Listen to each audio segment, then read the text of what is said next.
예수님께 뿌리내린 인생 변화의 시작, 오늘 18번째입니다. 여러분, 제가 어느 신문 사설에 읽다가 마음에 참 공감이 되는 내용이 있어서 옮겨 놓았습니다. 다른 것이 아니라 오늘날 목회자에게 세 가지의 방이 필요하다는 내용입니다. 첫 번째 방은 책방이다, 이렇게 써놓았습니다. 하나님 말씀을 전하기 위해서 다양한 분야의 정보 수집과 끊임없는 연구를 위해서 책방이 필요하다. 베스트셀러 작품을 통해서 성도들이 요즘 무엇에 관심을 갖고 있는지 알기 위해서 책방이 필요하다. 이 시대를 직시하고 방향을 제시하는 설교를 위해서 끊임없이 책방에서 공부해야 된다는 내용이었습니다. 그런가 하면 또 하나의 방이 있는데, 두 번째 방은 골방이 필요하다는 것입니다. 여러분, 골방은 깊은 기도를 통해서 내 영성을 유지하며, 또 목회자들이 얼마나 바쁜지 예수님도 왔다가 그 교회에서 목사를 찾다가 돌아갔다는 우스갯스러운 이야기가 있는 것처럼, 세상의 책을 통해 많은 정보를 얻는다고 해도 결국 사람과의 만남의 시간보다 하나님과의 만남의 그 시간을 위해서 골방이 필요하다는 것입니다. 마지막으로는요, 신방이 필요하다고 그렇게 얘기해 놨습니다. 목자의 사명은 영혼 사랑에서 출발하는 것이죠.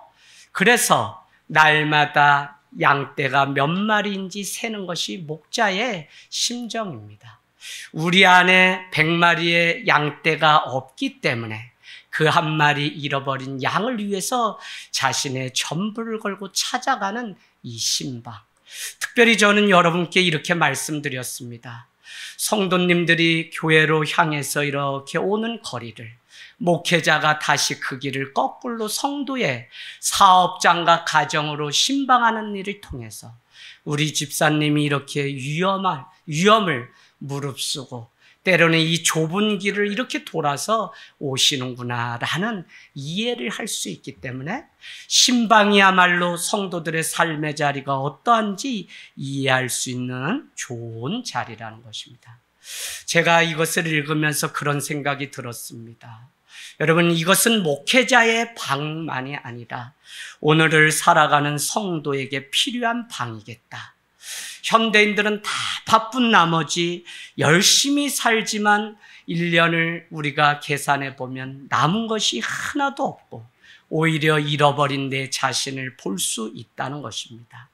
더구나 오늘 이 세 가지의 방은 하나님의 마음을 듣고 세상의 소리를 듣고 성도 영혼의 소리를 듣는 것이기 때문에 오늘 이 세 가지의 방이 없으면 듣는 훈련이 전혀 안 된다는 것입니다.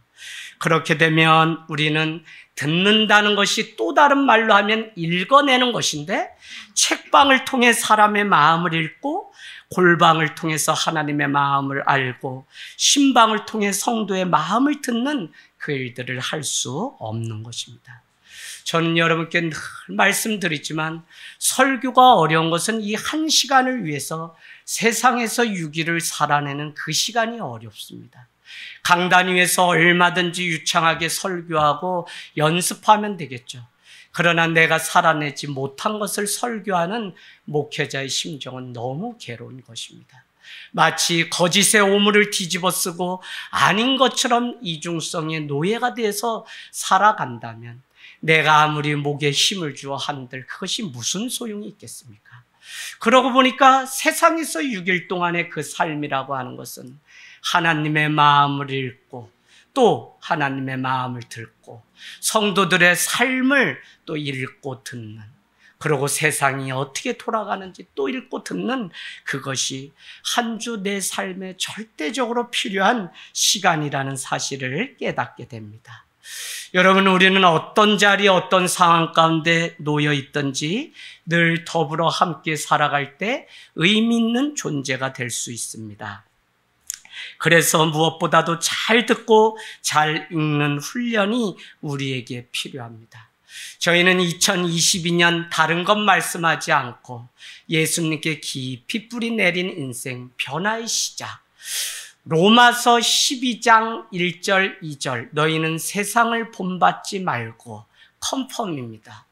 오히려 하나님을 본받으라. 트랜스폼입니다. 우리는 하나님을 믿는 그 변화는 뭐냐면 성장과 성숙이 우리의 내면 안에 날마다 있어야만 예수 그리스도를 닮아서 살아가는 제자일 수 있는데, 우리가 오랜 시간 교회를 다니고 오랜 시간 말씀과 기도의 삶을 살아가도 이 내면적인 변화가 일어나지 않으면 여전히 우리의 영혼에 저장고인 마음과 내면이 무너진 것입니다. 그래서 여러분, 내 자신을 다 잃어버렸어, 내 자신은 없어라고 말하는 젊은이나 많은 주변의 사람들을 보는데 그 이유는 딱 한 가지입니다. 나의 마음, 나의 내면이 다 깨지고 무너져서 더 이상 내가 아닌 것처럼 살아갔다고 하는 반증의 고백이 바로 이런 것이죠. 그래서 여러분, 오늘 골방, 또 책방, 신방 다 중요하지만 요지는 내가 나의 내면을 읽고 듣는 일들이 먼저 돼야 된다는 말씀을 여러분께 드리려고 하는 것입니다. 여러분, 우리는 살아가면서 두 가지의 마음이 있죠. 다친 마음으로 평생을 살아가는 사람이 있습니다. 다친 마음으로 살아가는 사람은 누군가의 사랑이나 호의를 받지 못할 뿐 아니라 자기 자신도 누구에게 마음을 열어놓고 이렇게 사랑을 내주지도 못하는 것이죠. 그런가 하면 사람을 만나보면 그 깊이와 넓이가 다른 사람들이 있는데 그 사람은 열린 마음으로 살아가는 사람입니다. 그래서 나는 작은 것을 베풀었을 뿐인데 이것을 크게 여겨서 더 큰 은혜로 보답하는 사람들의 삶을 보면 열린 마음과 닫힌 마음으로 살아가는 것은 엄연히 다르구나 하는 생각이 찾아온다는 것입니다. 여름에 이제 이것저것 사역들 합니다. 열정이 필요합니다. 그럼에도 불구하고 이 뜨거운 여름 못지않게 우리가 마음을 지키지 못하면 분주하고 바쁘기만 한 것입니다. 오히려 우리는 목적지를 잃어버린 나그네 인생이 된다고요. 여러분, 주중 예배에 제가 지금 사사기를 전하면서 이런 말씀을 드렸습니다. 하나님의 목적이 광야에 머무는 것이나요? 그런 질문을 했습니다. 아니요. 광야는 우리가 훈련받는 임시 거쳐가는 장소일 뿐, 하나님의 최종 목적지는 젖과 꿀이 흐르는 가나안에 입성하는 것입니다. 그래서 여러분, 우리가 거쳐가는 이 광야, 이곳에서 우리는 내면과 이 마음을 관리하는 훈련을 지금도 또 죽을 때까지 계속 받아서 오늘 여러분께 더 나아간 설교를 드린다면 이제는 우리의 마음에도 열매가 맺혀서 변화를 보는 내 자신이 되기를 원합니다. 늘 내가 열매 맺고 있는 그것이 육체의 열매인지 아니면 성령의 열매인지를 보셔야 된다고요. 그래서 여러분 기억하십니까? 내가 하고 있는 말대로 살아가지 못하는 행동, 또 내가 이 살아가지 못하는 이 행동은 또 나의 생각이 어디에서 왔느냐. 말, 생각, 행동이 다 우리의 영성에서 지켜내야 되는 너무 중요한 것. 에레미야는 우리의 마음보다 부패한 것이 없다고 말씀했다면 잠언 4장 23절은 무릇 지킬 만한 것보다 내 마음을 지키라고 우리에게 말씀하고 있습니다. 솔로몬은 왕이 되었을 때 다른 것 구한 자가 아닙니다. 종에게 듣는 마음을 주사 지혜로 재판할 수 있도록 도와주십시오. 다윗은 사무엘상에 고백하기를 듣는 것이 순양을 듣는 것보다 낫습니다 라고 고백했다고요. 듣는다는 거, 읽는 것입니다. 마음을 읽고 내 영혼을 읽고 듣는 이것이 우리. 그래서 오늘 아침에 이 예배 나오기까지도 이러쿵저러쿵 얼마나 많은 일이 있습니까? 마치 제가 한 주 여러분을 오늘 이렇게 만나기까지 제 일상 속에 이 한 교회 담임이기 때문에 거쳐야 되는 많은 훈련이 있었던 것처럼 우리는 늘 이렇게 살아가는 것이죠. 여러분, 오늘 우리의 내면, 우리의 영혼의 저장고인 이 마음을 잘 관리하는 일은 천국이 여기 있다 저기 있다가 아니라 주님은 내 마음 속에 있다고 말씀하셨기 때문에 우리의 마음을 잘 관리하는 것이 중요하다고 말씀드렸습니다. 하나님이 전 우주에 전지전능하셔서 지금도 활동하시고 일하시고 함께 우리 교회 위에 계십니다. 그런데 중요한 것은 하나님의 활동 무대가 어디냐면 바로 우리의 내면, 우리의 마음이라는 거예요.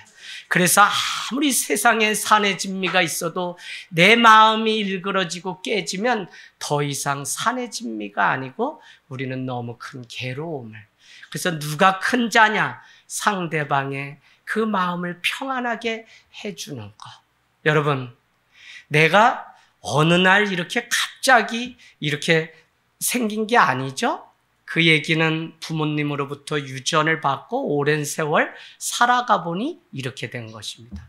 공부를 우리 아이들이 어려워했는데 하루아침에 못하거나 노력해도 또 잘 안 되는 게 이 공부예요. 그런데 부모들은 이걸 모르니까 누구 머리 닮아서 그러냐고 막 욕을 조선팔도 욕을 합니다. 그러지 마십시오. 그 머리는 부모가 물려준 머리입니다. 하나님은 다행히도 못난 내 얼굴 보지 못하도록 아무것도, 물론 상대방이 나를 보고 괴로울 뿐이겠죠. 거울만 보지 않으면 괴로울 일이 하나도 없습니다. 그런데 여러분, 내가 내 자신을 볼 수 있는 것이 있는데 그것이 우리의 내면이에요. 내가 가만히 나의 영혼이 자라는 일에 관심을 갖고 보면 하루 종일 천갈래 만갈래 갈라지는 이 복잡한 것이 나의 마음이라니까요. 저 사람 때문에 내가 기쁘기도 했지만 저 사람 때문에 괴롭기도 해요. 그래서 우리의 마음을 지켜내는 이 일이 일평생 성도가 집중해서 관리해야 되는 일이구나. 여러분, 우리의 내면을 관리하고 집중하지 않으면 우리의 마음에 무엇이 자라냐면 잡초가 자라요. 잡초가 자라면 오늘 말씀 제목과 같이 열매를 자라지 못하도록 염려와 근심의 잡초를 계속적으로 키워놓는다니까요. 그래서 여러분, 열매가 자라고 열리는데 방해물을 제거하는 그것이 바로 우리가 영성 관리에 있어서 너무 중요한 것입니다. 우리가 영성하는데 그 영성은 하나님이 주신 그 열매를 맺기 위하여 가는 모든 과정을 우리는 영성. 그래서 영성의 표현은 어떤 사람은 책으로, 어떤 사람은 음악으로, 어떤 사람은 기도로, 어떤 사람은 말씀으로, 어떤 사람은 등산을 통해 자연을 통해서도 하나님의 살아계심을 만나는 다양한 7가지의 영성. 예, 토마스 켈리가 얘기하죠. 그래서 여러분 책도 한번 좀 읽어보시면 좋은데, 이와 같이 어쨌거나 우리는 하나님을 향해서 갑니다. 오늘 우리가 읽은 말씀 다시 펴놓으세요. 요한복음 12장 24절 25절 너무 마음에 중요합니다. 우리가 맺어야 되는 열매는 삶의 변화인데, 삶의 변화는 다른 말로 인격의 변화입니다. 여러분, 제가 뭐라고 했나요? 4층 못 가면 그만이지. 그런데 집이 7채 있고 뭐 있고 하면서 나가라 뭐라 할 이유가 아무것도 없어요. 근데 옛날 같으면 제가 돌도 던지고 이사장님한테 혈서도 써가지고 다 제명도 당해보고 집안 대대로 야인 생활했기 때문에 조용히 살라고 오산을 하는데 또 아저씨가 그랬더라고요. 근데 제가 제 자신이 변한 걸 이번에 봤어요. 전도사님이 옆에서 너무 제가 불쌍했나 봐요. 그래도 나한테는 우리 목사님인데 어떻게 저렇게 봉변을. 그래서 제가 득주야 가라, 절로 니 가라. 어른도 얘기하는데 있는 거 아니야. 여기다 귀 쫑긋하고 듣는데 처참했나 봐요. 그래도 제가 아저씨 거기까지 갈 이유가 없잖아요. 왜 거기까지 얘기해요?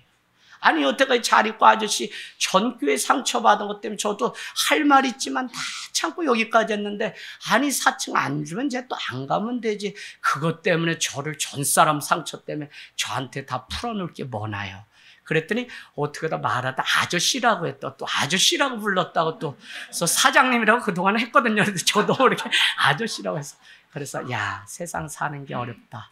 근데 제 마음을 지키는 훈련을 하나님이 이 광야에서 또 하게 하는 것입니다. 12장 24절 25절 열매 맺는 비결을 정확하게 내가 진실로 너희에게 이르노니, 중요합니다. 하늘의 밀이 땅에 떨어져야 표시했어요. 떨어져.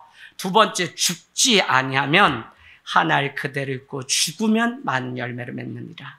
자기 생명을 사랑하는 자는 잃어버릴 것이요 오히려 이 세상에서 자기의 생명을 미워하는 자는 영생하도록 보존하리라. 아멘.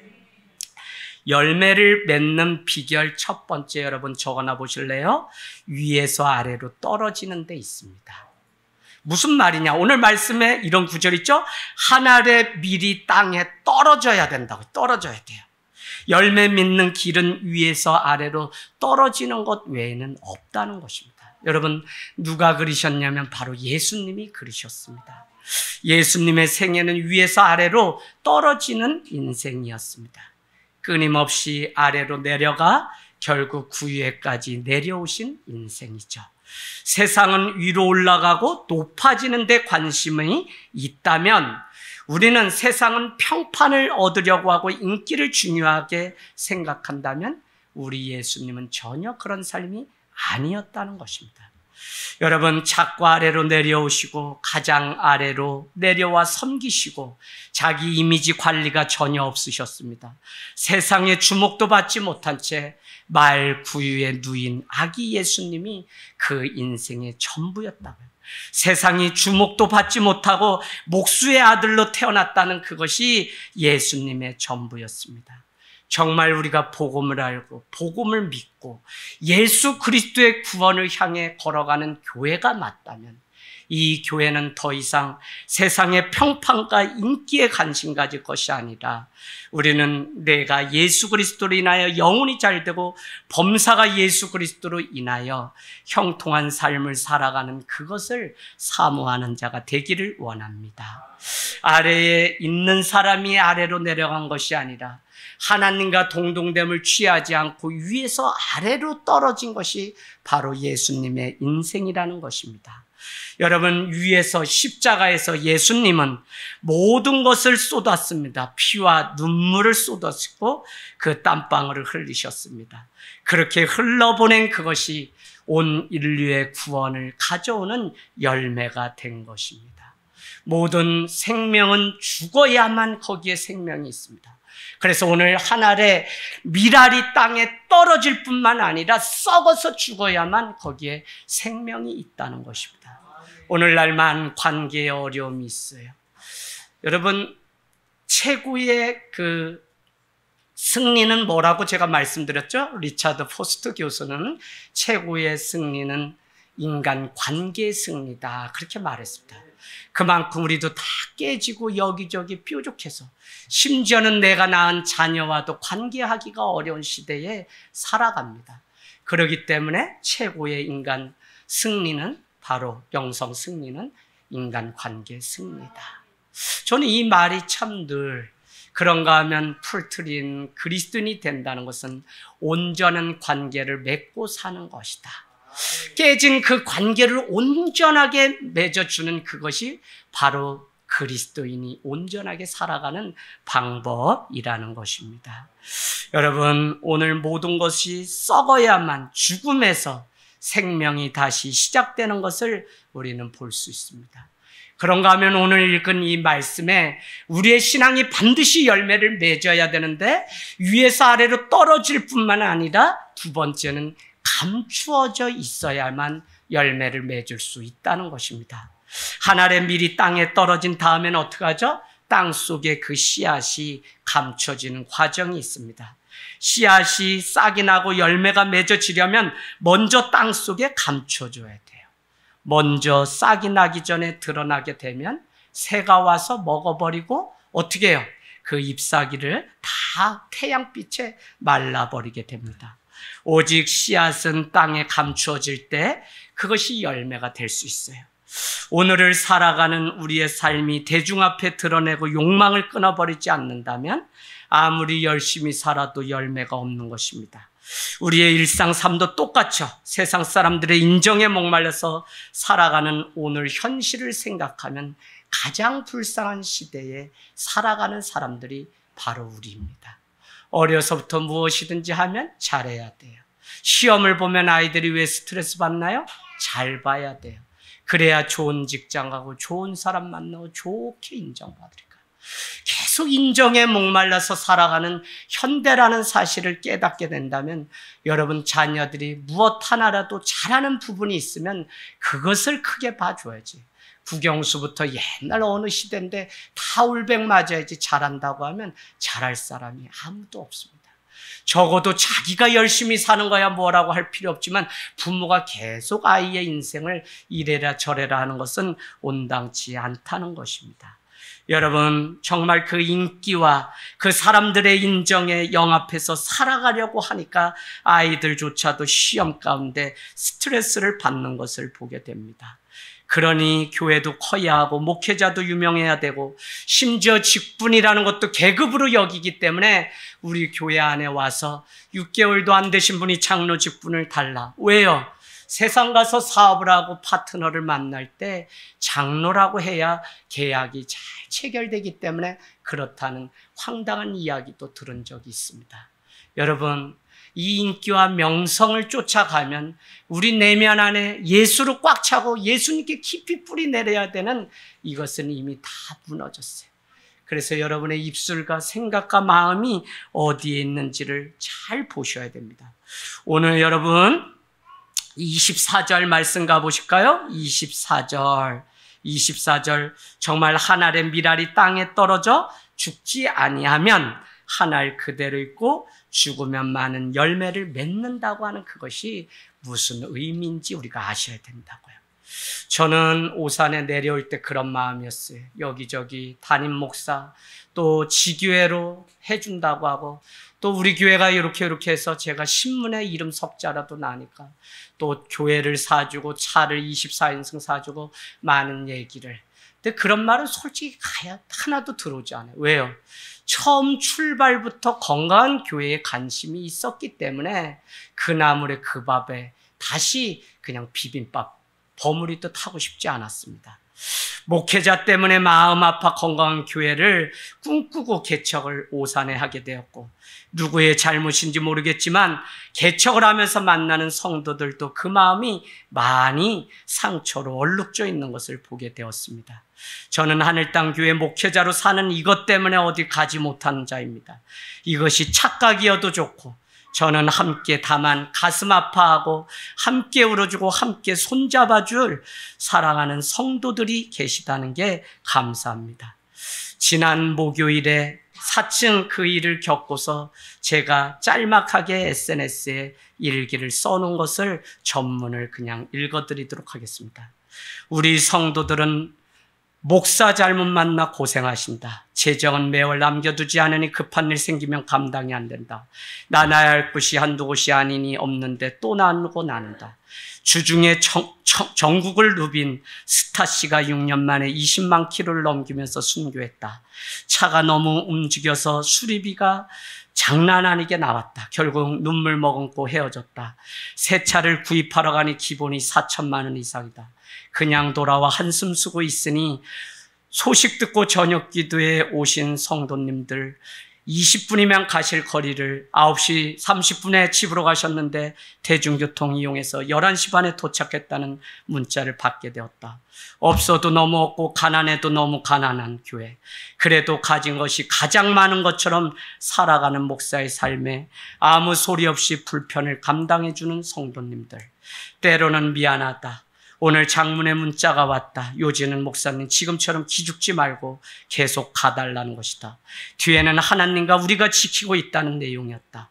제발 진짜로 좀 이제는 고생 그만 할 때 되지 않았냐고 푸념해주면 좋으련만. 여전히 괜찮다고 하니 어쩌냐. 다음 주면 새 차가 생기겠지. 돈이 없지 믿음이 없냐. 대책이 없지 차가 없으랴. 없어서 행복하고 없기에 남들 써가지 못하는 이야기가 너무 많아 글로도 책으로도 다 쓰지 못할 정도다. 설교 준비하다 그만 예수님은 자신을 감추시고 위에서 아래로 내려와 결국 땅에 떨어져 죽으심으로 많은 열매를 맺으신 요한복음 12장 24절 25절이 크게 와닿았다. 모르겠다. 거꾸로 사는 삶을 택한 인생. 처절하고 비참하여도 그것이 주님의 길이라면 가야지. 막혔을 그때가 하나님이 새 길을 내시는 때임을 수도 없이 경험하였기에 또 크게 일을 저지른다. 내일 권찰님 6분이 세워진다. 잘 자라서 집사님이 되시길. 12년 동안 집사님이 8분밖에 세워지지 않았다. 그러나 모두가 세워져 교회 안과 밖에서 자신을 감추며 더 아래로 내려가 섬기는 자가 되기를 기도한다라고 썼습니다. 여러분, 이스라엘 민족 전체가 흠모하는 것은 성전 예루살렘이 아닙니다. 너 유대 땅 베들레헴아, 너희 중에 결코 작지 아니하리라 라고 하는 그 베들레헴에서 이스라엘을 다스릴 한 목자가 나온다고 했던 베들레헴, 결코 큰 도시가 아닙니다. 작은 촌동네입니다. 그곳에 말구에 어린 예수님은 오셨고, 그것도 자기 집이 되지 못한 채 쫓겨나서 나사렛이라고 하는 척박한 땅에서 자랐습니다. 이것을 아는 나다니엘 선지자는 요한복음 1장에 나사렛에 무슨 선한 것이 나겠느냐고 말하였다는 것입니다. 여러분, 예수님은 자신을 철저하게 숨기셨던 것입니다. 사역의 결과가 소문날 때면 그 마을을 피하셨습니다. 그는 치유의 능력을 베풀 때면 사람들이 그를 왕으로 삼으려고 쫓아다녔습니다. 그러나 그는 한적한 곳으로 요한복음 6장 15절에 또 피했다는 것입니다. 자신의 내면을 관리하는 사람은 사람들의 평판에 관심이 없어요. 그저 하나님 앞에 선 자신의 삶이 어떤지가 중요하고, 내 존재의 넉넉함, 내 내면의 넉넉함이 채워져 있다면 그것으로 만족하는 자가 예수의 제자입니다. 그런 사람은 자신의 신앙을 드러내지 않습니다.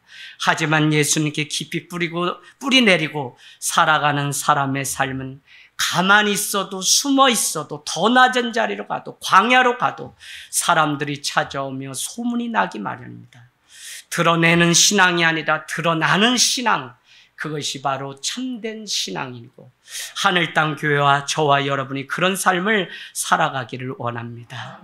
그러려면 자기 존재에 넉넉함이 있는지 내 자신을 먼저 살펴보십시오. 그런 사람은 내면에 꽉 차 있는 인생입니다. 그 안에 풍성한 생명이 충만해져 있다. 하나님이 오늘 말씀 제목과 같이 왜 우리 안에서 이제는 열매를 찾으시냐? 열매라고 하는 그것 안에는 수 없는 씨앗이 있고, 그 씨앗 작은 것 하나 안에는 숲을 이룰 만한 가능성과 많은 것들이 열매 안에 있기 때문에 그렇습니다. 사랑하는 여러분, 열매를 풍성히 맺는 사람은 자신을 드러내지 않지만 충만한 삶을 삽니다. 날마다 십자가 앞에 자기를 부인하며 살아가는 삶을 기뻐합니다. 그렇기 때문에 마지막으로 위에서 아래로 떨어졌다면, 그 씨앗을 땅속에 깊이 감췄다면 마지막은 그 씨앗이 깨져야만 생명이 납니다. 여러분, 우리는 깨져야 됩니다. 아무것도 우리는 자랑할 것이 없는 자입니다. 다만 하나님의 은혜, 그것 때문에 살아가는 자들이 오늘 교회에 모인 우리입니다. 십자가에서 자신을 깨트리기 위해서 인류 구원의 열매를 맺으신 주님은 날마다 자기를 부인하셨습니다. 오늘 말씀은 깨트릴 뿐만 아니라 하늘의 미랄이 땅에 떨어져 썩어야 된다고 말씀하고 있습니다. 더 나아가 죽어야 된다는 것입니다. 그래야 수도 없는 열매를 볼 수 있다는 것입니다. 자신을 깨트리지 못하면 못하고 살아가는 사람은 생명을 보지 못한다는 것입니다. 25절 말씀 하반절에 이 세상에서 자기의 생명을 미워하는 자는 영생하도록 보전하리라라는 것입니다. 자기의 생명을 미워하는 것은 다른 말로 자신을 철저히 깨트리고 부인하는 것입니다. 여러분, 하늘의 미랄이 자신을 깨트리지 않으면 열매가 맺혀지지 않아요. 아무리 그곳에 물을 주고 비료를 주고 정성을 다해도 결정적인 때는 그 씨앗이 썩고 죽어야 합니다. 농사를 어떻게 하죠? 감자 하나를 가지고 4등분을 해서 소독을 해서 그것을 땅에 이렇게 묻습니다. 그러면 어느 날 감자꽃이 피는데 파보면 그 원래 두었던 4분의 1 조각난 감자는 썩고 없어요. 그곳에 다만 수십 개의 열매가 맺혀 있을 뿐입니다. 정말 죽고자 하면 사는 것이고, 정말 교회가 더 낮은 곳으로 내려가고 성도의 삶이 날마다 나를 깨트려서 드리기로 작정하고, 목회자가 죽는 것이 최고의 기쁨으로 영광으로 여기고, 오늘 직분 받은 자들이 살면 영광이고 죽으면 하나님께 영광이고 살면 충성이라는 그 믿음으로 성도들이 살아가면 하나님은 이 교회를 통해서 놀라운 일들을 하실 것입니다. 여러분, 씨앗의 생명은 그 안에 감춰져 있습니다. 그것이 깨트려질 때 생명이 드러나 싹이 나고 열매를 맺게 되는 것입니다. 원래 세상을 살아가 보니 귀한 것은 다 감춰져 있어요. 귀한 것은 범접한 세상 사람들의 눈에 누구나 발견하고 볼 수 있는 게 아닙니다. 그렇기 때문에 이사야는 흑암 가운데 재물과 보화와 생명을 감춰 두었다고 우리에게 말씀하고 있습니다.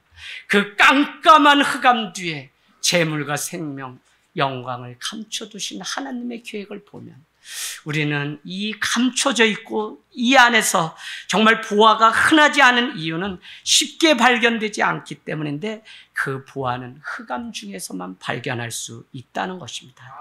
여러분, 하나님은 목마른 이스라엘 백성들의 갈증을 해결하기 위해서 광야 40년을 걷는 동안에 먼저 반석을 준비하셨습니다.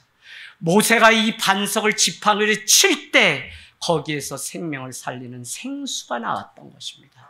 그 생명을 살리는 귀한 보화는 감춰져 있다고요. 누가 승리하는 자냐? 내 속에서 역사하시고 우리 공동체 안에서 역사하시는 하나님의 감춰진 그 능력, 그 비밀을 아는 자가 승리할 수 있습니다. 또 코로나 왔다 그러죠? 또 10,000명이 늘었다 그러죠? 또 뭐 격리 어떻게 되는지 무슨 거리두기 또 얘기 나옵니다. 여러분, 어려운 시절 하늘 땅 교회가 여기까지 온 것은 그냥 모였기 때문에 모인 것이 아니라 속으로 또 공동체에 힘쓰면서 정말 서로 지체됨을 가족같이 여기며 살아왔기 때문에 오늘 이 자리를 굳건하게 지켜낼 수 있었습니다. 저는 여러분께 감사한 건 한 가지예요. 그때 불평불만하고 힘듦을 옆 사람한테 짜증내고 그런 것이 아니라 그냥 다른 영혼들 위하여 또 기도하겠다고, 목사님 몇 명만이라도 모여서 기도하면 안 될까요? 그래서 그분들이 오시면 자기 기도가 아니라 성도들 기도를 다 놓고 기도하시는데, 주중에 2시간이나 20분이면 갈 거리를 버스 타고 오산 다 돌아서, 그러니까 뭐예요? 관광버스 타고 오산을 반바퀴 도신 거죠. 그러고도 괜찮아요 하는 그 마음이 얼마나 감사했는지 모릅니다. 십자가에서 흘린 피와 물은 영혼을 살리는 생명수입니다. 보배로운 예수님의 그 피는 죄를 없이 하는 성령의 능력인 것입니다. 이제 말씀을 마치면서 이 한 주 나의 내면을 살펴보십시오. 많은 관계는 높아지려고 하기 때문에 해결되지 않는 것입니다. 낮아지고 깨트리고 나 자신을 감추게 되면 손해보고 하는 그 모든 것들이 억울한 일이 아닙니다. 오늘 왜 우리 성도가 고난 가운데 있습니까? 광야 가운데 나를 깨트리는 하나님의 시간이 바로 이 광야입니다. 빨리 이 과정들을 잘 우리가 마치고 졸업할 필요가 있어요. 그래서 우리는 젖과 꿀이 흐르는 가나안 그 땅에 들어가는 그것이 우리의 영광이 되기를 원합니다. 여러분 써놓으십시오. 참다운 신앙인은 하나님으로 인해서 상황이 변화되었다는 많은 간증보다 하나님의 능력 때문에 내 자신이 변했다고 고백하는 그것이 바로 참다운 그리스도입니다. 우리가 뭐가 없는데 하나님이 채워서 상황을 바꿨어요. 물론 중요한 간증입니다. 그러나 하나님이 받으시는 가장 큰 열매는 너 자신이, 내 자신이, 우리 공동체가 변화돼서 예수 그리스도를 닮아가는 그 열매가 있는 그것을 보기를 원하신다는 것입니다. 한 주도 여러분 열매 많이 맺어서 늘 나의 내면을 먼저 살핌으로 인해서 주님의 은혜를 받아 누리는 저수지 같은 인생이 되기를 주님의 이름으로 축복합니다. 아멘. 아멘.